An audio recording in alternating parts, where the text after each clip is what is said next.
Good morning, friends. Today we will discuss here parallel operation of transformer. Upon transformer के parallel operation पे discussion कर रहे हैं.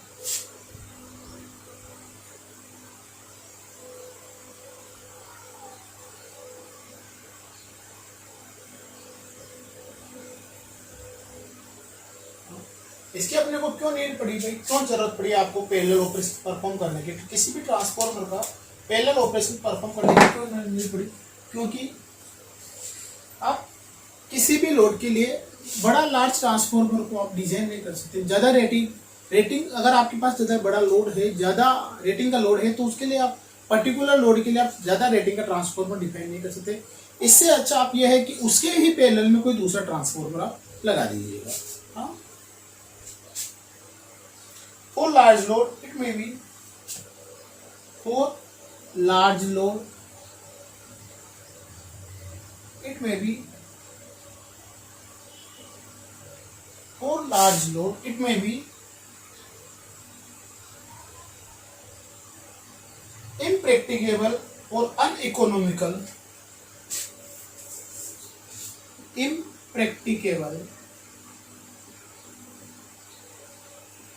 and uneconomical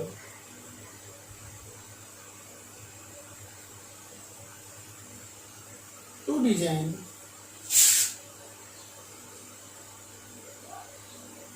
a single large transformer. अगर आपके पास large rating का transformer है तो उसके लिए अगर आपको ट्रांसफॉर्मर डिफाइन करना है, ट्रांसफॉर्मर डिजाइन करना है, तो उसके लिए आपको ज्यादा इकोनॉमिकल अनइकोनॉमिकल पड़ेगा और वो प्रैक्टिकल भी नहीं रहेगा. सेकंड है इसमें कि in substation total requirement in any substation total requirement of power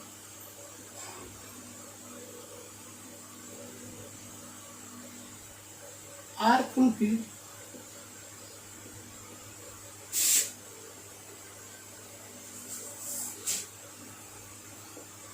by a number of transformers.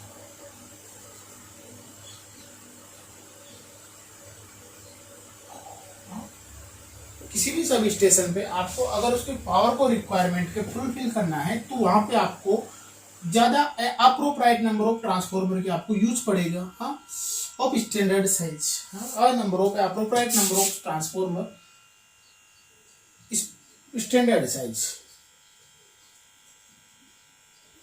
Standard size मतलब स्टैंडर्ड केवीए का कोई भी एक ट्रांसफॉर्मर जब भी आपको किसी भी सब स्टेशन पे ज्यादा केवीए की या उसके रिक्वायरमेंट को फुलफिल करना है अगर आपको, तो वहां पे नंबर ऑफ बहुत सारे ट्रांसफॉर्मर की रिक्वायरमेंट की जरूरत पड़ेगी. तो उसके लिए आपको पैरेलल ऑपरेशन परफॉर्म करना पड़ेगा. और इसके लिए एक और है, there is suitable for future expansion.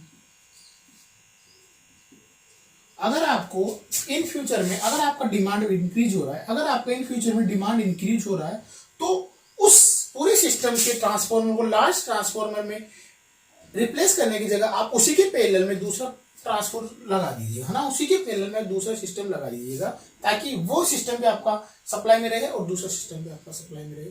और इसके बाद में इसका एक और एडवांटेज है, अगर आपका कोई ट्रांसफॉर्मर बाय चांस डैमेज हो जाता है या कुछ उसमें फॉल्ट वगैरह के कारण वो शट डाउन हो जाता है, तो रिमेनिंग ट्रांसफॉर्मर आपके कंटिन्यूटी टू द सप्लाई, है ना. तो वहां पे आपका पावर सप्लाई डिस्क्रिप्टिव नहीं होगी, डिस्कनेक्ट नहीं होगी. आपकी पावर सप्लाई जो कि आपके एसेंशियल एरियाज में है, जो आपकी पावर सप्लाई जा रही है वो आपकी कंटिन्यूटी रहेगी बाय अदर ट्रांसफॉर्मर. ठीक है, अपन इसका सिंगल फेज ट्रांसफॉर्मर की कंडीशंस पढ़ लेते हैं. क्या क्या कंडीशंस आपके पास होनी चाहिए. हाँ, नहीं होगी तो क्या होगा ये भी अपन देखेंगे. इसकी पहली कंडीशंस है कि पोलैरिटी शुड बी सेम. आपके ट्रांसफॉर्मर की दोनों की पोलैरिटी शुड बी सेम होनी चाहिए. अगर थ्री फेज ट्रांसफॉर्मर की बात करें तो उनका फेजर ग्रुप भी सेम होना चाहिए.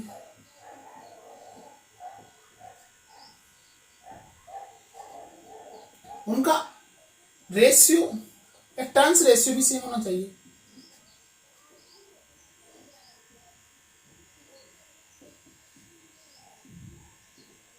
और पर यूनिट इंपीडेंस भी सेम होना चाहिए।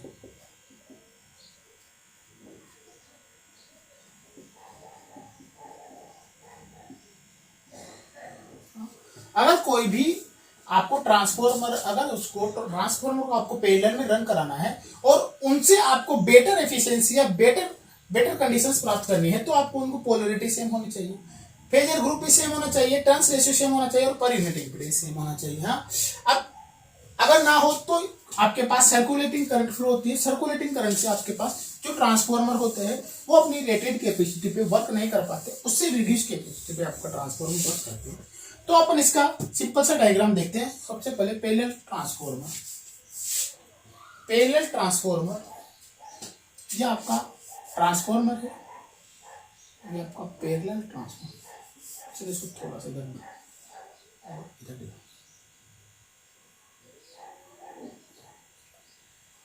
ये ट्रांसफॉर्मर नंबर 1 इसकी प्राइमरी वाइंडिंग है और ये ट्रांसफॉर्मर सेकंड की प्राइमरी वाइंडिंग है।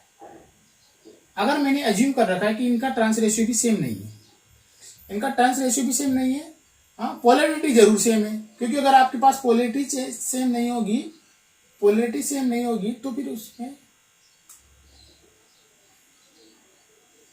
अगर आपके पास किसी भी ट्रांसफॉर्मर की पोलैरिटी सेम नहीं होगी तो फिर आपका एक वोल्टेज एडिटिव भी हो सकता है और सब्ट्रैक्टिव भी हो सकता है, जिसके कारण आपके पास सर्कुलेटिंग करंट फ्लो हो जाएगी और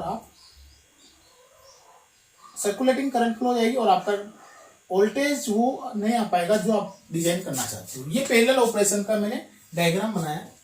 ये दोनों ट्रांसफॉर्मर, यहाँ पे आप सेम वोल्टेज सप्लाई अप्लाई कर रहे हो V1 दोनों ट्रांसफॉर्मर में, दोनों को आपने पैरेलल में कनेक्ट कर रखा है।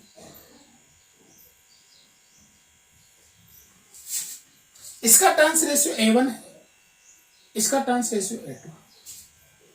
यहां पे आपका इसका impedance refer to secondary side ZA है और इसका impedance refer to secondary side ZB है।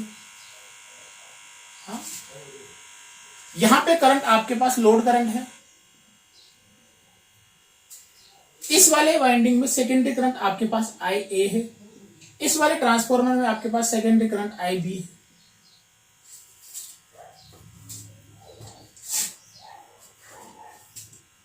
अगर यहां पे आपने इस ट्रांसफॉर्मर पे V1 अप्लाई कर रखा है तो मेरे को पता है टर्न्स रेशियो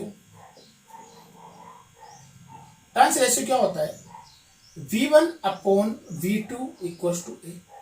तो आपके पास V2 क्या आ जाएगा, आपके पास V1। हाँ, तो यहाँ पे आपके पास वोल्टेज आने वाला है V1/A1 और यहाँ पे आपके पास आने वाला है V1/A2, क्योंकि आपने दोनों का टर्न्स रेशियो सेम नहीं ले रखा। इतना अपने को पता चल गया। यहाँ पे लोड करंट है IL, इसके क्रॉस अगर अपन को वोल्टेज पता है VL, तो आपका सेकेंडरी टर्मिनल का वोल्टेज भी अपने को पता है। हाँ? मैं यहां से एक इक्वेशन लगा सकता हूं बाय KCL। अगर मैं उस नोड पे, लोड वाले नोड पे अगर KCL लगाऊं, KCL कि लोड करंट किस किस के बराबर हो जाएगी, आपके पास IA प्लस IB, दोनों करंट के बराबर हो जाएगी। ये वाली करंट प्लस इस वाली करंट के बराबर हो जाएगी। हाँ, सिमिलर अगर मैं KVL लगाऊं इस लूप में प्लस इस लूप में, हाँ, तो KVL एट सेकेंडरी साइड, हाँ, तो V1/A1 equals to IA ZA plus VL। हाँ, या फिर इसको मैं थोड़ा सा VL equals to V1/A1 minus IA ZA। Similar V1/A2 equals to IB ZB plus VL implies VL equals to V1/A2 minus IB ZB। केवल लगाया मैंने इस वाले लूप में, V1/A1 इस वाले वोल्टेज और इस वाले वोल्टेज के बराबर होगा। सिमिलर V1/A2 ये वाला वोल्टेज और ये वाला वोल्टेज के बराबर होगा। हाँ, यहां से दोनों VL सेम आए तो VL को दोनों को both equations are same, both equations को अगर मैंने इक्वल किया, हाँ, तो क्या है आपके पास V1 upon A1 minus IA ZA equals to V1 upon A2 minus IB ZB।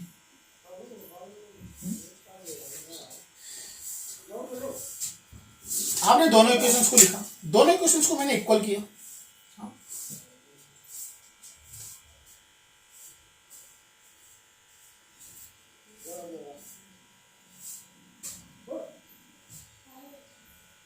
ठीक है।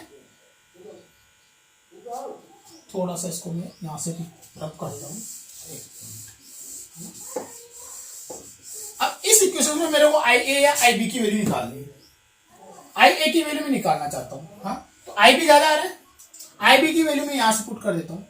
IB equals to IL minus IA। जब मैं इसमें इक्वेशन में पुट करूंगा V1 upon A1 minus IA ZA equals to V1 upon A2 minus IB की जगह मैं पुट कर देता हूं माइनस IL माइनस IA और ये ZB। जब मैं इसको सोल्व करूंगा और IA की वैल्यू अगर मैं निकालूंगा तो यहां से आपके पास देखो IA इसमें और इसमें कॉमन आ जाएगा, हाँ? ये माइनस का उधर चल जाएगा तो IA कॉमन ले लिया मैंने, ZA प्लस ZB, इसमें ZA इसमें ZB उधर चला जाएगा। V1 अपॉन A1, V1 को मैं कॉमन ले लेता हूं, हाँ, 1 upon A1 minus 1 upon A2। इसके बाद में IL इंटू ZB, हाँ, ये इधर आएगा तो क्या हो जाएगा IL प्लस IL ZB, हाँ। इसको मैं IA को अगर मैं डिफाइन करना चाहूं, IA क्या हो जाएगी ZB divided by ZA plus ZB into IL plus V1 common A2 minus A1 divided by A1 A2, हाँ, और यहां पे ZA प्लस ZB। सिमिलर में IB को भी निकालना चाहूं तो IB की वैल्यू आपके पास आ जाएगी। अगर मैं IB की वैल्यू निकालना चाहूं तो IB की वैल्यू आ जाएगी आपके पास ZA divided by ZA plus ZB into I of L plus V1 A2 minus A1 A1 A2 ZA plus ZB, ठीक है, ये अपने पास आ जाएगी। हाँ, देखो I1 की इक्वेशंस और I2 की इक्वेशंस अपने पास दोनों की इक्वेशंस आ गई, हाँ। अब I1 की इक्वेशंस और I2 की इक्वेशंस, ये वाली इक्वेशन देखो, ये वाला पार्ट बहुत इक्वेशन में, ये वाला पार्ट तो अपने पास है फॉर करंट शेयरिंग,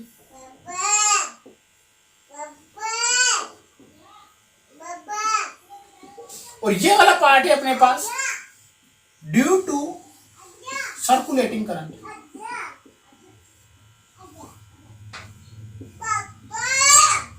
हाँ भाई, ये करंट शेयरिंग तो अपने पास, जब यहाँ पे ये वाला ट्रांसफार्मर कितना करंट शेयर करेगा, ये वाला ट्रांसफार्मर कितना करंट शेयर करेगा, आउटपुट वोल्टेज दोनों के केस में आपके पास VL है, यहाँ पे आउटपुट वोल्टेज VL है, लेकिन ये वाला करंट इसके लिए, ये वाला ट्रांसफार्मर इसके लिए कितनी करंट देगा, ये वाला ट्रांसफार्मर इसके लिए करंट देगा, ये तो अपने पास आउटपुट है, हाँ। लेकिन ये सर्कुलेटिंग करंट, ये दोनों ट्रांसफार्मर की सेकेंडरी वाइंडिंग के बीच में घूमती रहेगी, ये दोनों ट्रांसफार्मर की सेकेंडरी वाइंडिंग के बीच में ऐसे घूमती रहेगी, ऐसे ये देखो, ये वाली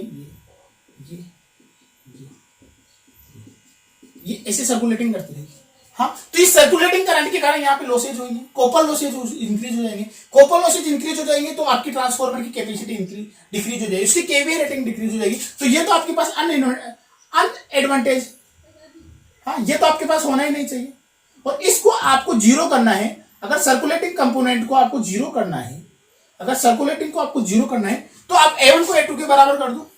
अगर ये वाला पार्ट मेरे को जीरो करना है तो मेरे को टर्न्स रेशियो को बराबर कर दो। अगर मेरा दोनों ट्रांसफार्मर का टर्न्स रेशियो सेम हो जाएगा, अगर I have the same turns ratio of both transformer, then now circulating part of the current is equal to zero. Now only part of the load sharing current, हाँ, तो आपके पास जितना आप load share कर रहे हो उतना ही आपके पास करंट आ रहा है, और circulating component of the current is zero, हाँ। तो मेरे को क्या करना ले पड़ेगा, so turns ratio will be change same. So turns ratio, इसलिए for to eliminate the circulating current in both transformer, अगर आपके ट्रांसफॉर्मर में आपकी सर्कुलेटिंग करंट को या सर्कुलेशन ऑफ करंट को अगर मिनिमाइज करना चाहते हो या रिड्यूस जीरो करना चाहते हो, तो आपको क्या करना पड़ेगा, turns ratio will be same. हाँ, turns ratio of both transformer will be same. आपको दोनों ट्रांसफॉर्मर का टर्न्स रेशियो सेम लेना पड़ेगा.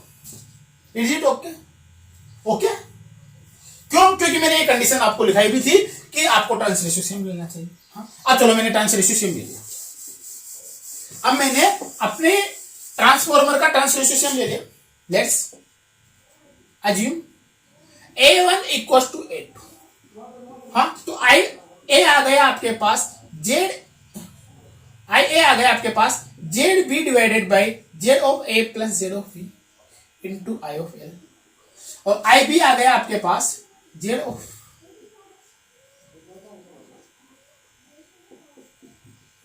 अगर मैं दोनों का रेशियो लूंगा तो आपके पास I of A divided by I of B आ जाएगा आपके पास Z of B divided by Z of.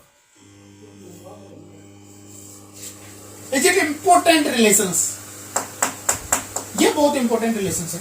यहां से आप लिख सकते हो current in IA into ZB, sorry ZA equal to IB into ZB.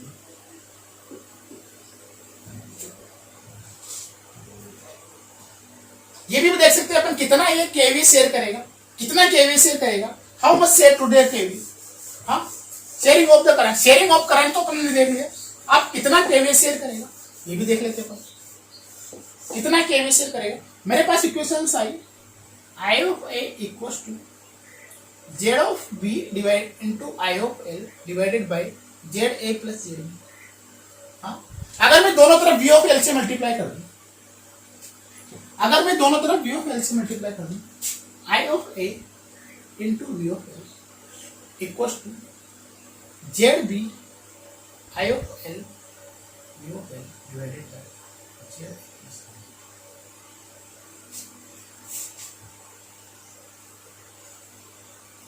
ये वाला देखो,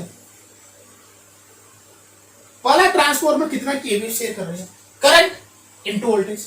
भाई यही तो लिखा हुआ केवीए. वोल्टेज ये वाला वोल्टेज जो शेयर करेगा ना लोड के अप्रेक्स, और इसकी करंट, ये इसको तो मिनिमाइज करना पड़ेगा आपको, इसको तो मेंटेन करना नहीं पड़ेगा. भाई अपन ये तो लिख नहीं सकते ना IA into V1 upon A1, ये तो गलत होगा. क्यों? क्योंकि यहाँ पे कुछ ना कुछ वोल्टेज ड्रॉप इसके क्रॉस भी हो रहा है, तो ये भी कुछ ना कुछ वोल्टेज यहाँ पे लेगा. हाँ, तो ये तो लिख नहीं सकते. तो ये वाला वोल्टेज इंटू ये वाली करंट तो ये यही ले रहा है IA, लेकिन वोल्टेज ये. हाँ, तो ये वाला कौन सा लो, एक फर्स्ट वाला ट्रांसफॉर्मर आपका शेयर करेगा ये किसके बराबर, ZB divided by Z of A plus Z of B into ये देखो टोटल लोड. यस. हाँ, सिमिलरली SB, यहां पे अगर आप IB की इक्वेशंस लिखते हैं, अगर अपन I ऑफ B की इक्वेशंस लिखते हैं अपन Z of A divided by Z of A plus Z of B into I of A. अगर मैं यहां पे मल्टीप्लाई करता हूं V ऑफ L से, तो ये तो रहेगा S ऑफ B, सेकेंड वाले ट्रांसफॉर्मर का शेयर KB, और ये हो जाएगा आपके पास Z of A upon Z of A plus Z of B into S of L.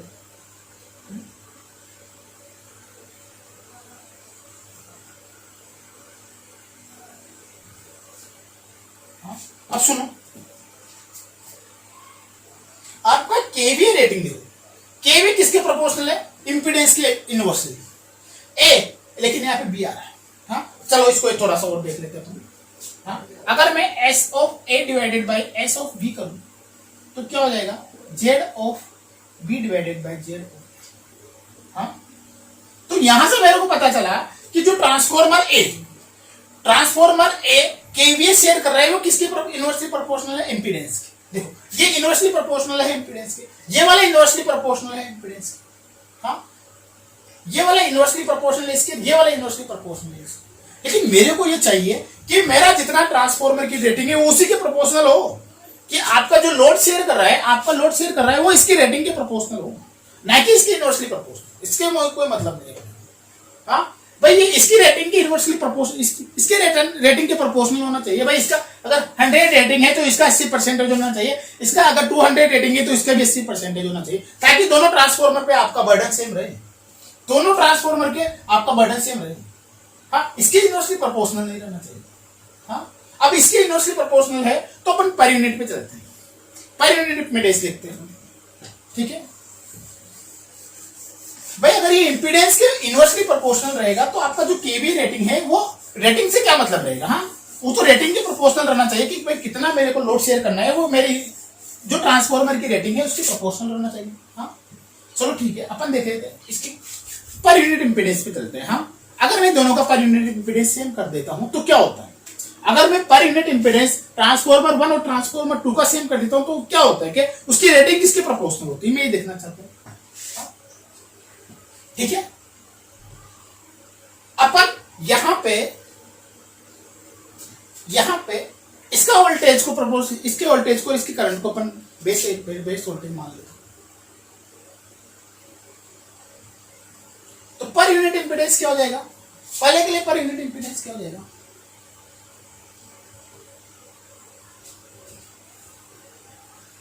Actual value क्या है, जेड है एक्चुअल वैल्यू। चलो इसको मैं पर यूनिट का फॉर्मूला लिख देता हूं। पर यूनिट इंपीडेंस क्या होता है,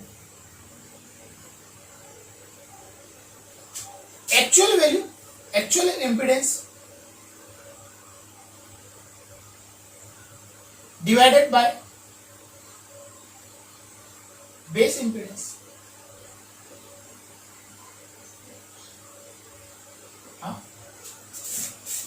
actual impedance divided by base impedance. मैं बेस इंपीडेंस की बात करता हूं।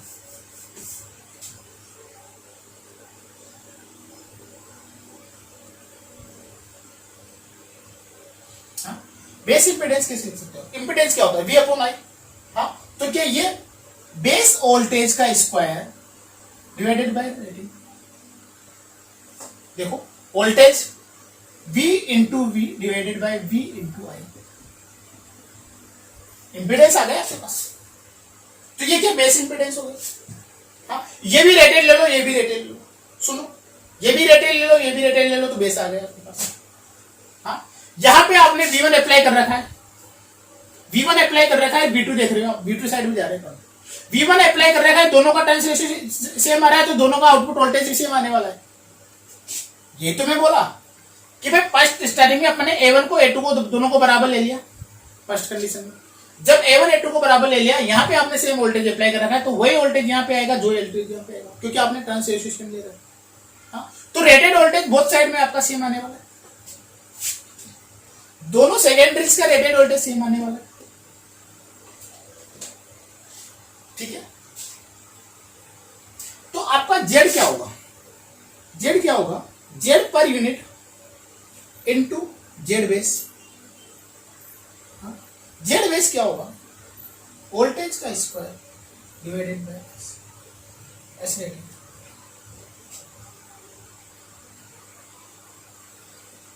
अगर मैं एक ही साइड में देखता हूं, एक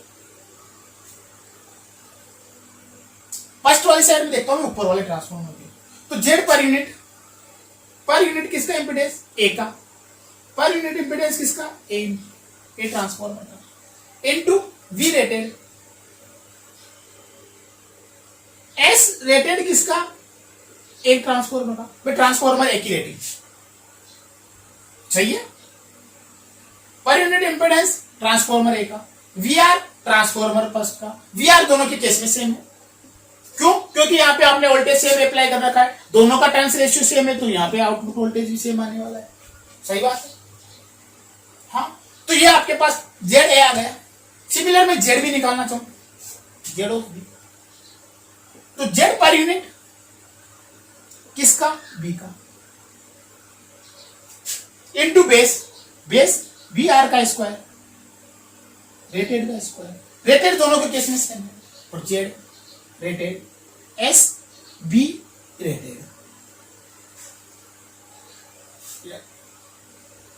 एस रेटेड बी दोनों, ठीक है।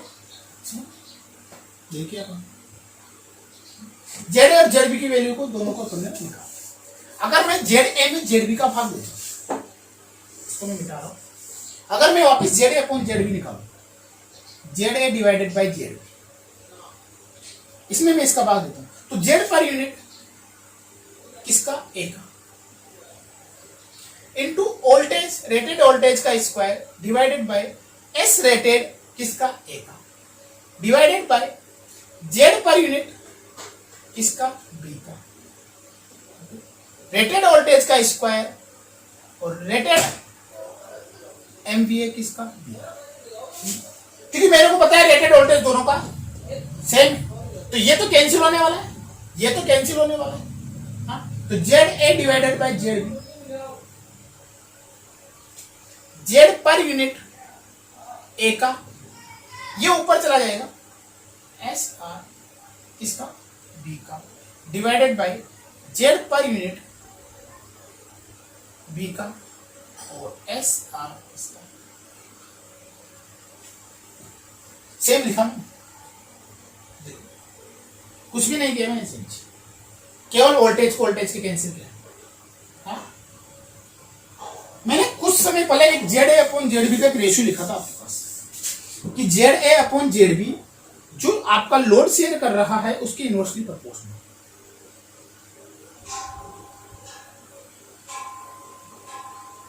ये लिखा था मैंने कुछ समय पहले, Z A upon Z B, ये ए के प्रोपोर्शनल है, ये बी के प्रोपोर्शनल, ये ए के प्रोपोर्शनल है, ये बी के इनवर्सली प्रोपोर्शनल, हाँ? इस वैल्यू को मैं यहां पे रख दूं,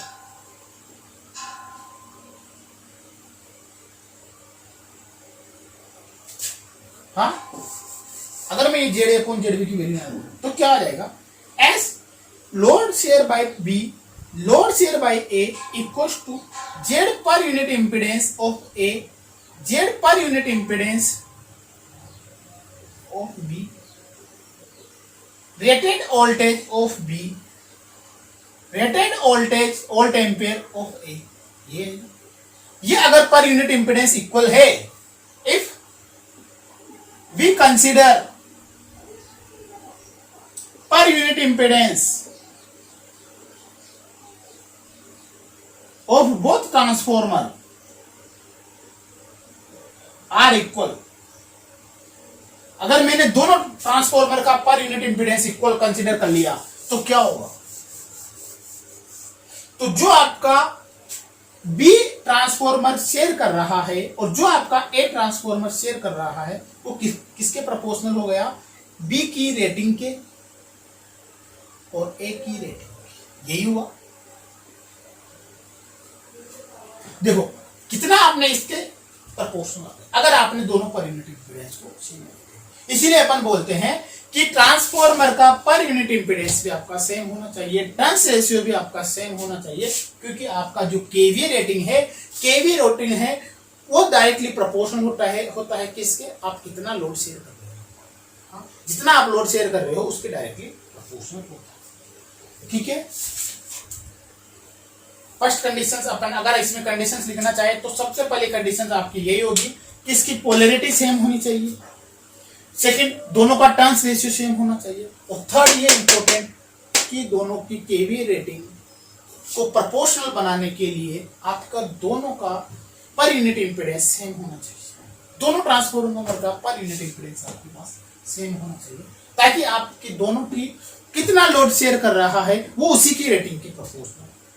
जिसे मेरे को यहाँ पे पता है कि भाई ये मेरे पास 500 केवी का ट्रांसफॉर्मर है, ये मेरे पास 2000 एम्पीयर का 2000 केवी का ट्रांसफॉर्मर है, हाँ, और मेरे पास इसका भी 50% लोड शेयर कर रहा है, इसका भी 50% लोड शेयर, तो इसका 50% 250 केवी होगा, इसका 50% 1000 केवी होगा, जो ना तो भाई जिसके ऊपर ज्यादा वर्डन है इसके ऊपर कम होगा, दोनों के ऊपर बराबर वर्डन लाने के लिए आपको क्या करना पड़ेगा, पर यूनिट इंपीडेंस को आपको सेम करना पड़ेगा, ठीक है। ये आपका पैरेलल ऑपरेशन ऑफ ट्रांसफॉर्मर था। अगर थ्री फेज ट्रांसफॉर्मर की बात करें तो इसमें दो कंडीशन और ऐड हो जाएगी कि आपकी जो फेजर ग्रुप है, अगर स्टार डेल्टा है तो स्टार डेल्टा होना चाहिए, डेल्टा स्टार है तो डेल्टा स्टार होना चाहिए, स्टार स्टार कनेक्शन है तो स्टार स्टार कनेक्शन होना चाहिए, डेल्टा डेल्टा कनेक्शन है तो delta delta. Phasor group will be same होना चाहिए, ठीक है। Phase sequence will be same होना चाहिए, ठीक है। Okay, thank you very much.